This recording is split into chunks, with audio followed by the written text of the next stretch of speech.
Il y a tout juste 24 heures, la communauté catholique a vu l'un des tournants les plus inattendus de son histoire. Le cardinal Robert Prévost a été élu pape, choisissant de porter le nom de Léon XI. À 76 ans, son arrivée à la tête du Saint-Siège combine admiration pour son parcours discret et questionnement sur les zones d'ombre de sa carrière. Derrière ce nouveau souverain pontife se cache un homme dont le passé est émaillé de décisions controversées et de secrets soigneusement gardés, qui ont parfois choqué jusque dans les rangs de ses plus fidèles alliés. Son intronisation officielle achevée, Léon XI se prépare à faire face aux interrogations des fidèles et des médias. Depuis l'annonce de son élection, les regards sont braqués sur lui. Comment réagira l'Église? Quels secrets seront finalement livrés? Restez avec nous, nous allons lever le voile sur ce chapitre méconnu de sa vie. Le nom de Robert Prévost, aujourd'hui gravé dans les annales du Vatican, résonne comme une première. Jamais un Nord-Américain n'avait accédé à la charge suprême. Cette nomination représente un tournant historique pour le pape et suscite une fierté palpable aux États-Unis, où l'idée d'un pape américain semblait, jusqu'à récemment, relever du rêve.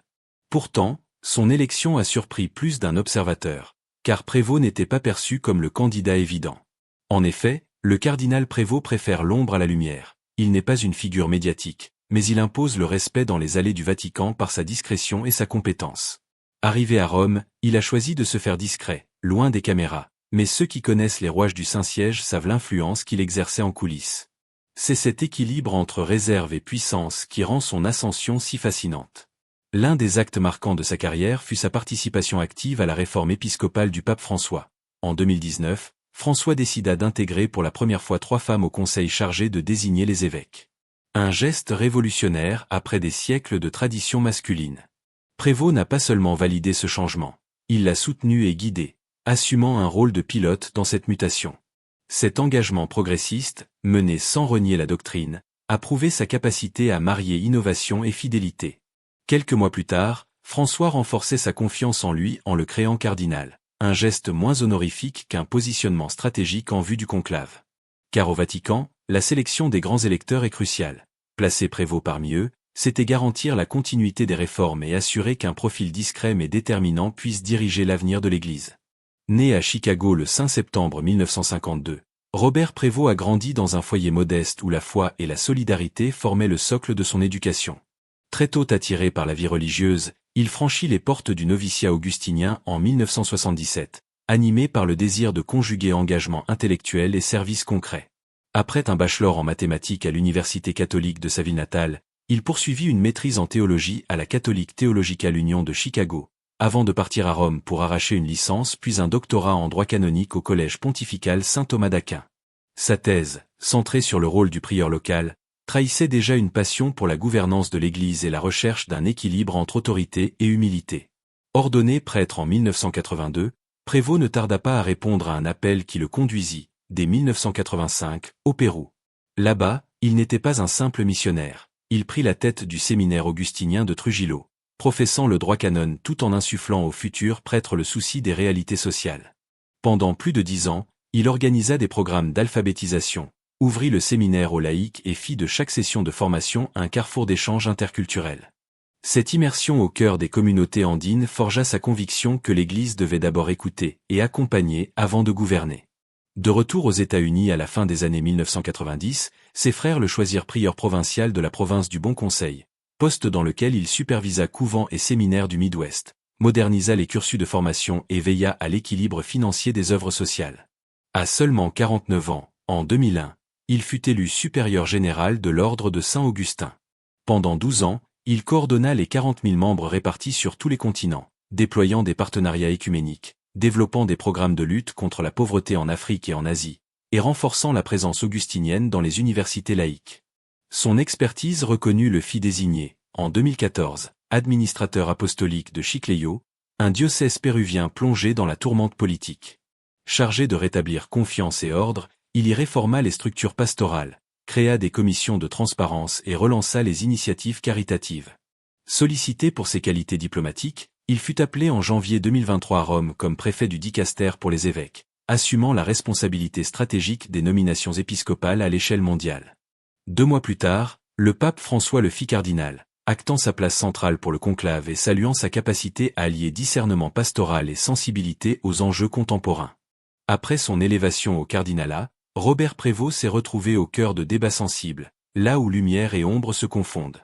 D'un côté, sa proximité idéologique avec le pape François sur la justice sociale et environnementale lui vaut les louanges des progressistes. Il a plaidé pour l'accès à la communion aux divorcés remariés et encouragé des initiatives éco-pastorelles, installant potagers solidaires et programmes de recyclage au sein de plusieurs diocèses. Sa réputation d'ouverture se confirme quand il rappelle, dans un discours à la Curie, que l'Église doit être un hôpital de campagne, un lieu où l'on soigne les blessures avant de juger. Pourtant, ses positions plus nuancées sur les questions de mœurs ont suscité des réserves.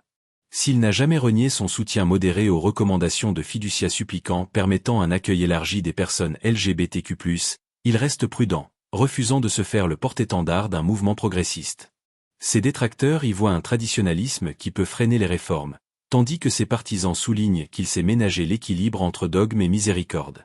Les controverses les plus vives concernent cependant la gestion d'affaires d'abus sexuels. Aux États-Unis, des voix accusent Prévost d'avoir maladroitement confié, à la fin des années 1990, un prêtre condamné pour agression auprès d'enfants, une décision qu'il justifie aujourd'hui comme résultant d'un dossier incomplet. Au Pérou, en 2022, 2 prêtres sous sa responsabilité ont été mis en cause. L'enquête canonique, jugée trop lente, et des rumeurs de versement à l'amiable ont ravivé la colère des victimes. Le réseau Snap milite alors pour une « conclave watch » visant à dénoncer la présence de cardinaux au passé controversé, et Prévost y figure en bonne place. Conscient de la défiance, le nouveau pape a multiplié les rencontres avec des survivants d'abus, promettant zéro tolérance et des procédures plus transparentes. Mais aux yeux de beaucoup, les mots ne suffisent plus. Ils attendent des décrets concrets, la publication de rapports indépendants et la mise en place d'un véritable mécanisme de réparation. Sur le plan géopolitique, l'élection d'un pape américain a provoqué des réactions contrastées. Aux États-Unis, l'ancien président Donald Trump s'est empressé de saluer cette victoire comme un symbole de l'influence morale des États-Unis. En Europe, les diplomates s'interrogent. Ce pontificat maintiendra-t-il l'élan climatique impulsé par François, ou reviendra-t-il à une posture plus conservatrice ? Dans les couloirs du Vatican, on chuchote déjà sur l'équilibre délicat qu'il devra trouver entre les attentes de Washington et sa mission universelle. Alors que Léon XI s'apprête à lancer ses premières initiatives, nominations clés, encycliques, voyages apostoliques, chaque décision sera scrutée sous le prisme de ses promesses. Réformer sans diviser, protéger sans céder à la peur, et surtout, servir avec humilité. Son pontificat vient à peine de commencer. L'Église tout entière retient son souffle, prête à juger si ce nouvel élu saura allier audace et fidélité, innovation et regard bienveillant sur les plus vulnérables. Désormais installé sur le siège de pierre, Léon XI porte le poids de plusieurs défis simultanés. D'abord, il s'agit de maintenir l'élan des réformes sociales impulsées par François. Son premier geste sera sans doute une nouvelle exhortation apostolique axée sur la conversion écologique et la justice fraternelle, rappelant que l'Église ne peut ignorer les crises climatiques et les inégalités qui frappent tant de peuples. Les yeux du monde seront rivés sur ses choix de prédilection, mission en Amazonie, soutien au mouvement associatif et renforcement du rôle des laïcs, femmes comprises, dans les structures diocésaines. Parallèlement, la question de la crédibilité institutionnelle reste cruciale. Léon XI doit montrer que les engagements verbaux en faveur de la protection des mineurs et des victimes d'abus prennent forme concrètement. On attend de lui la publication d'un rapport global sur les procédures en cours, la création d'un organe de contrôle véritablement indépendant, peut-être, la promulgation d'une nouvelle législation canonique plus sévère contre les clercs défaillants. Son succès ou son échec dans ce domaine pèsera lourd sur sa légitimité. À l'international, le nouveau pape devra aussi affirmer son rôle de médiateur, apaiser les tensions entre Rome et les églises orientales, dialoguer avec l'orthodoxie et l'islam, encourager la paix là où la violence sévit. Lors de son premier voyage hors d'Italie, beaucoup espèrent le voir se rendre dans une zone de conflit, Proche-Orient ou Ukraine, pour porter un message de réconciliation. Sa capacité à se montrer pasteur plutôt que politicien sera mise à l'épreuve. Enfin, la question de la durée de son pontificat reste présente. Nommé à un âge avancé, Léon XI devra préparer la relève tout en affirmant sa vision. Les nominations de nouveaux cardinaux seront décisives pour garantir la pérennité de son héritage. Choisira-t-il des figures progressistes, issues de la société civile, ou optera-t-il pour des conservateurs rassurants? Ce choix trahira la direction qu'il souhaite donner à l'Église face aux défis du XI-siècle. En somme, le pontificat de Léon XI, riche de son double héritage nord-américain et latino-américain, s'ouvre sur une promesse, celle d'une Église ouverte, attentive aux blessures du monde, mais ancrée dans sa mission spirituelle. Les prochains mois traceront les contours de cette nouvelle page de l'histoire catholique. Restez à l'écoute, car le voyage ne fait que commencer. Au cœur de sa nouvelle mission, Léon XI doit aussi répondre à l'urgence de la synodalité, engager le peuple de Dieu dans un véritable chemin pastoral, dans la lignée des assemblées générales qui ont marqué le quinquennat précédent. Attendu pour lancer un synode sur la jeunesse et la mission, il pourrait surprendre en invitant des laïcs, prêtres, religieuses, couples et jeunes à coélaborer les orientations de l'Église pour les années à venir. Cette démarche, déjà esquissée sous François, prendra avec lui une dimension plus structurée, créer des cellules de réflexion dans chaque diocèse, organiser des sessions de travail thématiques, migration, numérique, écologie et publier un rapport d'étape, public, pour que la réforme ne reste pas lettre morte. Dans les mois à venir, la communication de la papauté entrera elle-même dans une ère digitale enrichie. Léon XI pourrait inaugurer une chaîne de vidéos hebdomadaires, mêlant homélies filmées et témoignages de terrain, afin de rapprocher la voix du Saint-Siège des réalités locales. Son style discret mais direct, pas de longs discours pompeux, mais des messages courts, concrets et ponctués d'appels à l'action pourrait moderniser l'image du Vatican sans trahir son mystère. Sur le plan interne, l'organisation de la curie sera revue. Il pourrait fusionner certains dicastères, notamment ceux traitant de la justice sociale et du service au développement, pour affirmer que l'Évangile ne se sépare pas du combat contre la pauvreté. De même, la création d'un secrétariat permanent pour la protection des mineurs, doté d'un budget propre et d'une équipe pluridisciplinaire, serait l'un de ses premiers actes concrets pour restaurer la confiance. Enfin, au fil de ses voyages apostoliques, une tournée en Afrique d'abord, pour honorer son expérience missionnaire, puis un pèlerinage en Terre Sainte, chaque visite sera l'occasion de porter un message d'unité, dépasser les clivages sud-nord, apprendre les leçons des églises jeunes et partager la sagesse des communautés anciennes. Léon XI a hérité d'une église en quête de souffle nouveau. Si son style se veut humble, ses décisions seront lourdes de conséquences. Entre innovation et tradition, service et autorité, son pontificat entend écrire un chapitre où la proximité pastorale rejoint l'envergure universelle. Restez connectés pour suivre, semaine après semaine, les pas de ce pape venu d'Amérique, déterminé à faire de chaque baptisé un acteur de la mission. Dans les premiers mois de son pontificat, Léon XI devra aussi s'attaquer à la réforme économique du Vatican. Longtemps critiquée pour son opacité, la gestion financière du Saint-Siège est devenue un symbole des résistances internes à toute modernisation. Conscient que la crédibilité spirituelle passe aussi par l'intégrité administrative, le nouveau pape entend imposer une rigueur nouvelle, transparence des comptes, audit externe annuel, et nomination de laïcs compétents aux postes stratégiques. Il pourrait également lancer un grand appel à la solidarité internationale, non pas pour combler les déficits, mais pour soutenir des œuvres prioritaires dans les périphéries les plus oubliées du monde. Léon XI sait aussi que l'Église ne peut plus être perçue comme distante des préoccupations contemporaines. Son attention portée aux femmes pourrait se traduire par des nominations inédites à la tête de dicastères importants, ou même par la convocation d'un consistoire consacré à leur rôle dans la gouvernance ecclésiale. Il n'ira peut-être pas jusqu'à des décisions spectaculaires, mais il ouvrira sans doute des voies jusque-là bloquées, en donnant une reconnaissance officielle au ministère féminin dans des domaines comme la théologie, l'éducation ou la diplomatie. Enfin, sur le plan symbolique, il est probable que Léon XI introduise de nouveaux gestes dans le rituel pontifical. Certains évoquent déjà une simplification des cérémonies, un usage plus fréquent des langues locales, et une place accrue donnée aux cultures non européennes dans les grandes liturgies. Plus qu'un changement de forme, ce serait l'expression d'un pontificat attentif aux réalités plurielles de l'Église catholique, désormais véritablement mondiale.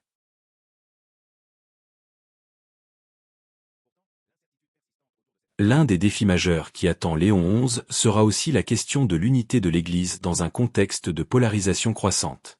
À l'intérieur même du catholicisme, les tensions entre courants conservateurs et progressistes se sont intensifiées au fil des dernières décennies. Si certains espèrent un retour à une doctrine plus rigide, d'autres attendent au contraire des gestes d'ouverture, notamment sur les sujets du célibat des prêtres, de l'accueil des personnes LGBTQ+, ou de l'accès à la communion pour les divorcés remariés. Léon XI devra naviguer avec prudence entre ces attentes divergentes. Il ne pourra satisfaire tout le monde, mais cherchera probablement à établir un climat de dialogue et de respect mutuel. Il pourrait convoquer un synode spécial sur la réconciliation intra-ecclésiale, où les différentes sensibilités seraient appelées à s'écouter, non pas dans l'optique d'un consensus mou, mais pour renouer avec l'esprit de communion. En ce sens, son autorité ne sera pas celle d'un chef de parti, mais d'un pasteur soucieux de ne perdre aucune brebis. Sa manière d'exercer le pouvoir pourrait d'ailleurs marquer une rupture significative. Plutôt que de centraliser les décisions à Rome, Léon XI pourrait renforcer la collégialité en donnant davantage d'autonomie aux conférences épiscopales. Cette approche décentralisée, esquissée par ses prédécesseurs mais encore timide, permettrait à l'Église de mieux répondre aux défis spécifiques de chaque continent, tout en maintenant une unité doctrinale fondamentale. Un autre chantier prioritaire pour Léon XI pourrait être celui de la justice sociale et de l'écologie intégrale, dans la continuité de Laudato Si et Fratelli Tutti. Conscient de l'urgence climatique, le nouveau pape pourrait donner une impulsion encore plus résolue à la conversion écologique de l'Église. Cela passerait non seulement par des prises de parole fortes, mais aussi par des décisions concrètes, encourager les diocèses à désinvestir des énergies fossiles, repenser les modes de consommation au sein des institutions religieuses, et former les futurs prêtres à une écologie qui intègre le spirituel, le social et l'environnemental. Mais au-delà des structures ecclésiales, Léon XI pourrait chercher à redonner à l'Évangile une pertinence nouvelle dans un monde en mutation. Face à la montée du relativisme, de l'indifférence religieuse ou encore du repli identitaire, il lui faudra trouver des mots et des gestes qui touchent les cœurs, en particulier ceux des jeunes générations. Son langage devra être à la fois enraciné dans la tradition et ouvert à l'inattendu de l'esprit, capable de susciter l'étonnement, voire la fascination, sans trahir la radicalité du message chrétien. Enfin, le style personnel de Léon XI comptera pour beaucoup. S'il manifeste une cohérence de vie, une simplicité authentique, un regard bienveillant mais ferme, il pourra incarner une figure d'unité crédible, apte à réconcilier les fidélités blessées. Dans une époque avide de sincérité, c'est souvent le témoignage plus que les discours qui touchent et convertit. Alors que le monde catholique semble attendre un souffle nouveau, l'hypothèse d'un pape Léon XI nous projette vers une Église à la fois enracinée et résolument tournée vers l'avenir. Son pontificat imaginaire, bien qu'inspiré des réalités et défis actuels, incarne une vision où la foi dialogue avec la raison, où la tradition marche avec la justice sociale, et où l'humilité pastorale ne craint pas la réforme. Qu'il s'agisse de raviver la flamme spirituelle, de panser les blessures d'un monde fracturé ou de bâtir des ponts là où d'autres dressent des murs, Léon XI serait ce pasteur audacieux, fidèle à l'Évangile, mais conscient que l'Église du XXIe siècle doit parler au cœur de chaque homme et femme. Index revers pointant vers la droite blanc. Si cette exploration vous a interpellé, n'oubliez pas de liker cette vidéo, de vous abonner à la chaîne et d'activer la petite cloche pour ne rien manquer des prochains contenus.